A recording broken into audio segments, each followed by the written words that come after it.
Aujourd'hui les amis, je vous parle d'une montre qui, regardez bien, cache un secret. On va découvrir ça ensemble. Bonjour à tous, bienvenue sur cette nouvelle vidéo sur Montre ton calibre. Aujourd'hui, je vous parle de la marque Vario. Vario Everyday, c'est une marque dont j'apprécie particulièrement.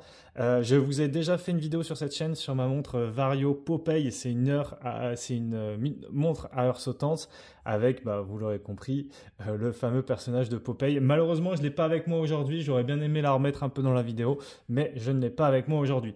Quoi qu'il en soit, aujourd'hui, on va se consacrer à une autre montre de chez Vario. Et cette montre, c'est la Vario Versa réversible Dual Time.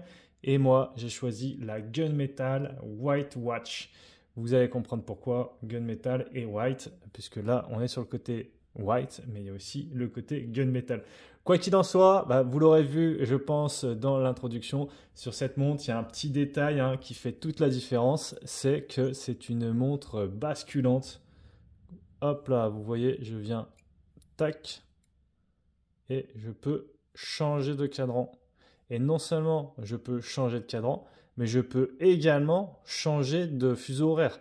Par exemple, là, vous voyez, je vais me mettre, par exemple, n'importe, vous voyez par exemple la couronne, c'est assez rigolo aussi comment on vient la régler. Mais par exemple là, je vais me mettre à 3 heures, admettons. Hop là. Et sur le cadran blanc, je vais me mettre par exemple à 18 heures ou comme vous voulez. Je vais me mettre aller à 9 heures. 9 heures. Allez, je vais me mettre à 9h15 pour que ce soit pas sur le logo. Et voici, donc ça fait aussi montre dual time. J'aime beaucoup en fait les montres rectangulaires de plus en plus. Pendant longtemps, je trouvais que ça faisait un peu montre de papa. Et là, de plus en plus, ça me séduit pas mal. Quand j'ai vu cette montre, forcément, on pense à la Jaeger-LeCoultre, on pense à la Reverso, ou même plutôt la Duoface, puisque la Duoface, c'est ces montres Reverso, mais qui ont vraiment deux cadrans différents. Donc là, c'est plus le cas d'une Duoface. Mais moi, j'irais même jusqu'à dire que ce serait peut-être même plus dans le style d'une Cartier Tank basculante. Alors forcément, en beaucoup plus accessible et beaucoup moins recherché. Mais en fait, la Cartier Tank basculante, si vous voulez, vous avez le boîtier qui se lève comme ça, hop, et une fois qu'il est debout, et une fois qu'il est comme ça debout, on va pouvoir venir, enfin le boîtier, une partie du boîtier à l'intérieur, enfin il y a une partie qui se lève, et une fois que cette partie se lève, c'est exactement comme cette Vario, et on peut hop la basculer. Et par contre, l'autre face, c'est comme la Reverso, c'est une face avec un fond acier, c'est pour éviter d'endommager la montre. Et c'est vrai que cette Cartier Tank basculante, elle est super belle, elle a un charme fou. Bref, quoi qu'il en soit, cette montre, je vous en ai déjà parlé sur la chaîne principale, le calibre, je vous en ai parlé, je crois que c'était sur une sélection des meilleures montres rectangles en dessous de 600 € ou en dessous de 500 €.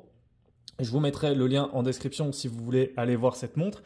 Mais quoi qu'il en soit, même si je vous en ai déjà parlé, j'ai jamais fait une vidéo dédiée, donc voilà, c'est le moment, et voici cette vidéo. Quoi qu'il en soit, tout d'abord, au niveau du boîtier, c'est vraiment, moi c'était ma crainte au début quand je voyais cette montre, je me suis dit voilà, mais ça a l'air hyper épais, mais en fait, je vous rassure tout de suite, ça l'est pas tant que ça. Essayez de deviner un peu là rapidement pour vous combien d'épaisseur fait la montre. En fait, on se dit ouais, il y a ça c'est quand même épais. Il y a deux calibres différents comme on verra après, puisqu'il y a vraiment deux couronnes. Vous voyez, il y a une couronne ici et une couronne là. Il y a vraiment une couronne par cadran. Donc moi, c'était vraiment ma crainte. Mais voilà, maintenant, je vais vous dire son épaisseur. C'est seulement 12 mm. Donc c'est rien du tout au final, 12 mm pour une montre comme ça. Enfin moi je pensais que c'était beaucoup plus. Alors certes 12 mm pour une montre habillée ça commence à faire, mais là c'est quand même une double face quoi. Donc là vous voyez 12, et si on prend uniquement la taille du boîtier, on est plus à 9. Donc là c'est parce qu'on a également le boîtier, enfin le boîtier, enfin on a deux boîtiers en fait, on a le boîtier principal et on a le boîtier où on a les deux cadrans, mais ce boîtier là va venir dépasser ce qui va passer de 9 à 12. Quoi qu'il en soit, en longueur on a 26 mm, donc en hauteur, et en largeur de boîtier nous avons 26 mm. Nous avons 39 en longueur et 26 pardon, en largeur, je sais plus ce que je dis. Et là, si je vais venir passer la montre au poignet, je vous le rappelle, j'ai un poignet de 17 cm. Franchement, vous voyez, il n'y a pas ce truc de ouais, c'est trop épais, non, ça va pas. Franchement, c'est nickel. C'est nickel. Petit détail également, c'est que franchement, le fait que ce boîtier interne, entre guillemets, dépasse du boîtier externe, ça donne un peu, vous voyez, ça fait un peu step case avec une petite marche supplémentaire. Je trouve ça assez original. Je vous montre rapidement avec le cadran noir également, parce que on a vraiment deux montres en fait ici, hein. Il y a deux calibres différents, deux phases de calibre. Et je vous montre avec, hop là, le cadran noir. Moi j'ai une petite préférence pour ce cadran noir qui est un peu type sectorial. Ouais, c'est vraiment efficace. La petite couronne aussi en haut, ça fait toujours effet. La petite couronne en haut, ça permet aussi de prendre un peu moins de place en termes de largeur. Et voilà, dites-moi comment vous trouvez, mais je la trouve vraiment très sympa cette montre. C'est pour ça on échange pas mal avec le fondateur là qui s'appelle Yvan, qui est très sympa aussi. C'est vraiment, on voit que c'est un vrai passionné. D'ailleurs, ils vendent aussi beaucoup d'accessoires sur leur site internet. Ils vendent pas mal de bracelets, etc., etc. Quoi qu'il en soit, on a donc cette couronne ici à midi. Donc la couronne, hop là, on vient la mettre en position 1 et on vient la manipuler comme ça, tout simplement. Donc je me mets par exemple à 4 heures. Nous avons à chaque fois sur les deux côtés le Vario. Alors suivant les versions, comme je vous disais, moi j'ai pris la version Gunmetal White.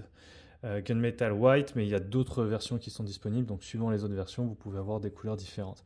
Nous avons les 4 vis ici, aux 4 coins de la montre. C'est pas le cas de ce côté. Donc ce côté, il a un look vraiment beaucoup plus épuré, que ce soit, il y a les vis en moins. Le cadran est beaucoup plus épuré. On a uniquement une minuterie chemin de fer en périphérie. Et voilà, deux salles, deux ambiances, entre guillemets. L'entrecorne est telle, je vous parlais qu'il faisait aussi des bracelets, donc l'entrecorne fait 20 mm. Le bracelet vient s'affiner un petit peu au niveau du fermoir et s'arrête, je crois, dans les... Il me semble que c'était 18 au niveau du fermoir. Non, bah non, c'est 15, 4. Peut-être que je l'avais pris de l'autre côté. Ouais, 15,4 et de l'autre côté, on est à 16. Quoi qu'il en soit, nous avons une boucle déployante double, donc 1 et 2. Voici avec les deux boutons poussoirs pour venir l'ouvrir. Nous avons le petit logo Vario. Donc forcément, hein, on n'a pas vraiment de fond de boîte ici, vous vous en doutez, vu que le fond de boîte, c'est l'autre cadran, tout simplement. Et qu'est-ce qu'on va dire de plus ?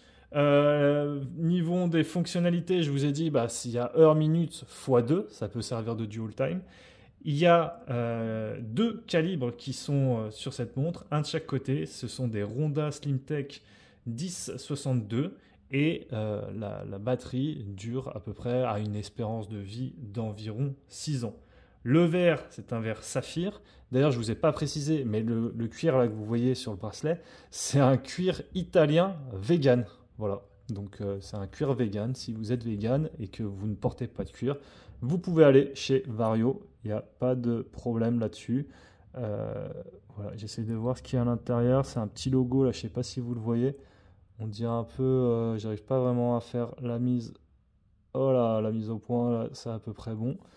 Et au niveau du prix, cette montre sort à un prix de 428 $. Il y a un petit problème en revanche, c'est que je me rappelle plus où est exactement situé le site, mais il n'est pas en France, donc il faudra forcément rajouter, je pense, peut-être des frais de douane. En revanche, la livraison est gratuite tout autour du monde, donc ça, c'est pas mal. Je pense que j'ai fini sur cette montre. Vous me direz, vous, dans les commentaires, comment vous la trouvez. Franchement, moi, je l'adore. Cette petite montre, la Vario, c'est vraiment le genre de petite montre à quartz qu'on sort de temps en temps pour un look un petit peu plus habillé, etc. Vous voyez, par exemple, on va faire le dîner ou le déjeuner avec ce côté et on fera le dîner ou le début de l'apéro avec l'autre. Voilà. En tout cas, dites-moi comment vous trouvez cette montre Vario et je vous retrouve pour une prochaine vidéo. À très bientôt.